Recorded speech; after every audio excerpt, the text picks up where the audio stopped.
খুব বেশি বিপদে আছেন, দেয়ালে পিঠ থেকে গেছে, পৃথিবীতে কোনো মানুষের কাছ থেকে সহায়তা পাওয়ার আশা ছেড়ে দিয়েছেন, অসুবিধা নাই।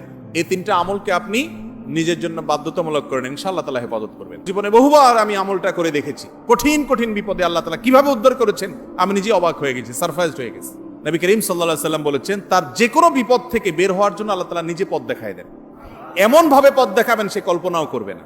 বহুবার আমল করে দেখেছি আমি, হাতে হাতে পেয়েছি আলহামদুলিল্লাহ। কোন বিপদে পড়লে দোয়া ইউনুস খতম করে দোয়া করা যাবে কিনা? দোয়া ইউনুস এটা যে কোনো বিপদে পড়াটা হাদিস এবং কোরআন উভয়টি দ্বারা প্রমাণিত। কোরআনে কারিমে আল্লাহ রাব্বুল আলামিন বলেছেন, ওয়া কাযালিকা নুনজিল মুমিনিন।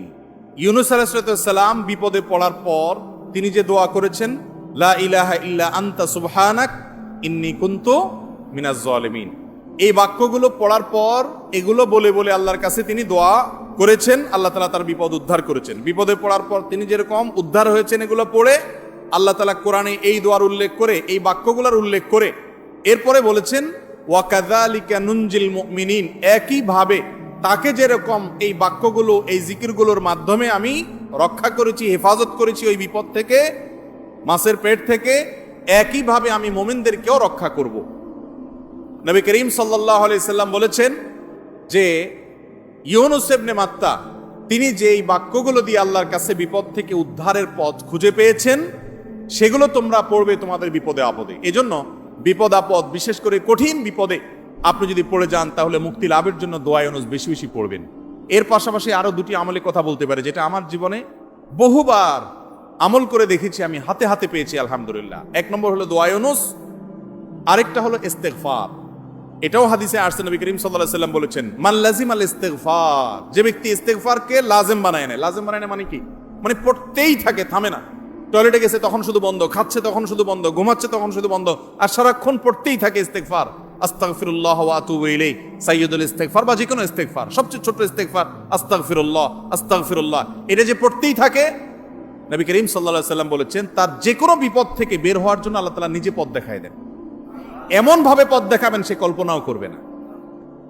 এবং জীবনে বহুবার আমি আমলটা করে দেখেছি। কঠিন কঠিন বিপদে আল্লাহ তাআলা কিভাবে উদ্ধার করেছেন আমি নিজে অবাক হয়ে গেছি, সারপ্রাইজড হয়ে গেছি।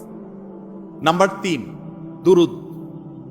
দুরুদের ক্ষেত্রেও হাদিসে একই কথা বলা আছে, যে ব্যক্তি দুরুদ বেশি বেশি পড়বে ওই ব্যক্তির সমস্ত পেরেশানি থেকে মুক্ত হওয়ার জন্য এই দুরুদ যথেষ্ট হয়ে যাবে।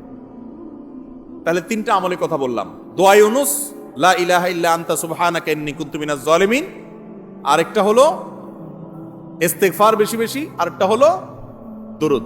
খুব বেশি বিপদে আছেন, দেয়ালে পিঠ থেকে গেছে, পৃথিবীতে কোনো মানুষের কাছ থেকে সহায়তা পাওয়ার আশা ছেড়ে দিয়েছেন, অসুবিধা নাই। এই 3টা আমলকে আপনি নিজের জন্য বাধ্যতামূলক করেন, ইনশাআল্লাহ তাআলা হেফাজত করবেন। তবে দোয়া ইউনুসের আমলের উপকারিতা পাওয়ার জন্য সেটা বিশেষ কোনো সংখ্যক বার পড়তে হবে কিনা, এই ব্যাপারে কোনো হাদিস থেকে কোনো সংখ্যার, বিশেষ কোনো সংখ্যার কথা উল্লেখ নাই। যত বেশি সম্ভব পড়বেন। দুনিয়াবি কোনো বিষয় হাসিলের জন্য অভিজ্ঞতার আলোকে, রুকিয়া হিসাবে, ঝাড়ফুঁক হিসাবে, বা দুনিয়ার কোনো কাজে আল্লাহর কাছে প্রার্থনার অংশ হিসাবে তাজরিবা দ্বারায় অনেক আমল, যেমন ঝাড়ফুঁকের মধ্যে যেরকম, রুকিয়ার মধ্যে যেরকম বিভিন্ন আমল, আয়াত, হাদিস, সংখ্যা ঠিক করে আপনার ওলামা একরাম করে করে সেটা তাজরিবা পেয়েছেন, ওই আলোকে করা যায়, সেভাবে করা যেতে পারে। কিন্তু সওয়াবের আশা যদি হয় যে এত সংখ্যক বার পড়লে এটা হবে, তাহলে সেটা হাদিস দ্বারা প্রমাণিত না। আর মৃত ব্যক্তির জন্য যদি হয় তাহলে তো সেক্ষেত্রে আরো এটাকে সংখ্যা ঠিক করে করার কোনো গ্রহণযোগ্যতা নাই। কারণ সংখ্যা যদি হাদিস এবং কোরআনে উল্লেখ না থাকে, আমরা কেউ সংখ্যা বসায় দেওয়ার অধিকার আমাদের নাই। বিশেষ করে মুর্দার জন্য যে খতমের সিস্টেম আমাদের দেশে প্রচলিত আছে, এই সিস্টেম বেদাত, এবং এতে কোনোভাবেই মুর্দার কোনো উপকার হবে না।